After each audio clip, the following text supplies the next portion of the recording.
इराणने अमेरिकेच्या कंपन्यांवर बॉम्ब हल्ल्याची धमकी दिली आहे, पण हा साधा हल्ला नाही, ही एक मोठी विचारपूर्वक आखलेली आर्थिक लढाई आहे।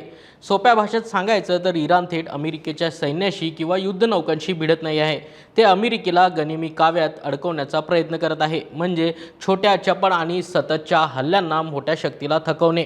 आधी सैन्यांवर लक्ष, मग तेल क्षेत्रावर दबाव आणि आता थेट अर्थव्यवस्था आणि शेअर बाजारावर निशाणा। हीच इराणची नवी रणनीती आहे। आता नेमकं काय घडलंय ते समजून घेऊया। इराणच्या इस्लामिक रिव्होल्युशनरी गार्ड कॉर्प्सने मंगळवारी जाहीर केलं की 18 अमेरिकन कंपन्यांच्या मिडल ईस्ट आणि गल्फमधील कार्यालयांवर, डेटा सेंटरवर आणि युनिट्सवर हल्ले सुरू होऊ शकतात। या यादीत Nvidia, Apple, Microsoft, Google, Tesla, Meta, Boeing, JP Morgan, Intel, IBM, Dell, HP, Cisco, Oracle, General Electric अशा दिग्गज कंपन्यांचा समावेश आहे। IRGCने त्यांच्या कर्मचाऱ्यांना तातडीने ऑफिस रिकामं करण्याचे आदेशही दिले आहेत। आता याचा शेअर मार्केटवर कसा परिणाम होणार हे देखील समजून घेऊया। या कंपन्यांवर हल्ल्याची फक्त बातमी जरी आली तरी शेअर मार्केट हादरते आणि प्रत्यक्ष हल्ला झाला तर परिणाम प्रचंड गंभीर असू शकतात। आपण रोज वापरत असलेला iPhone, Google search, Microsoft Windows या सगळ्या गोष्टी या कंपन्यांवर अवलंबून आहेत। टेस्ला, बोईंग सारख्या कंपन्या आपल्या प्रवासापासून तंत्रज्ञानापर्यंत सर्व काही नियंत्रित करतात। जर सायबर हल्ल्यात निवेदियाच्या चिप्सचं नुकसान झालं तर संपूर्ण AI जग ठप्प होऊ शकतं। बोईंगवर हल्ला झाला तर जगभरातील विमान सेवा काही काळासाठी बंद पडू शकतात। आपला पेन्शन फंड, म्युच्युअल फंड आणि SIP मध्ये याच कंपन्यांचे शेअर्स आहेत। जर मार्केट 5 ते 10% कोसळलं तर लाखो भारतीय गुंतवणूकदारांचे पैसे धोक्यात येतील, नोकऱ्या जातील, स्टार्टअप्स बंद पडतील आणि भारतातील IT क्षेत्रावर मोठा परिणाम होईल। इराणला आता स्पष्टपणे समजलं आहे की अमेरिकेची सैन्य ताकद प्रचंड मोठी आहे।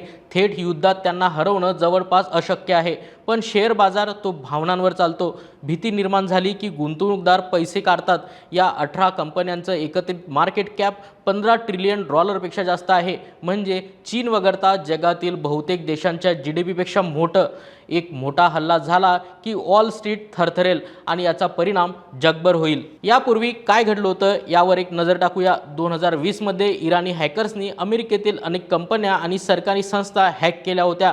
2022 मध्ये अल्बानियाच्या संपूर्ण सरकारी यंत्रणेला ऑफलाईन केलं होतं। आता इराणचा फोकस AI कंपन्यांवर आहे, कारण AIचा वापर युद्धात, विशेषतः ड्रोन आणि टार्गेटिंगसाठी मोठ्या प्रमाणावर होत आहे। त्यामुळे अँथ्रोपिक, OpenAI, गुगल, मायक्रोसॉफ्ट यासारख्या कंपन्यांवर आरोप करत त्यांना लक्ष्य करण्यात येत आहे।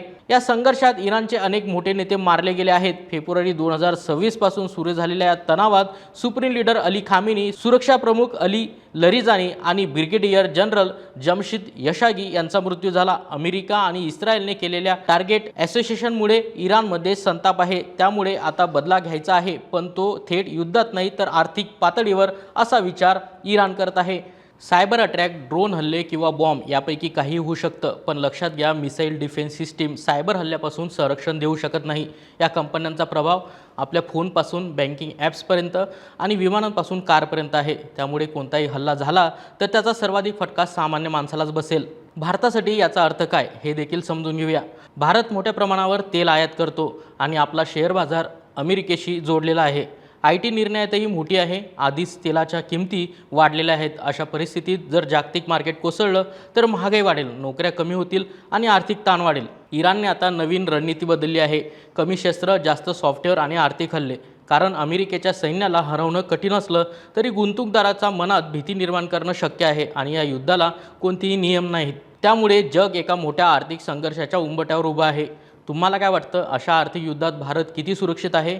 तुमचं मत काय, आम्हाला कमेंटमध्ये नक्की सांगा। महाराष्ट्रातील सर्व बातम्यांचे विश्वासार्ह व्यासपीठ,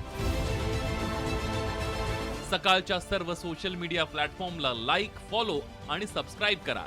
तसंच सर्व नोटिफिकेशनसाठी बेल आयकॉन प्रेस करायला विसरू नका।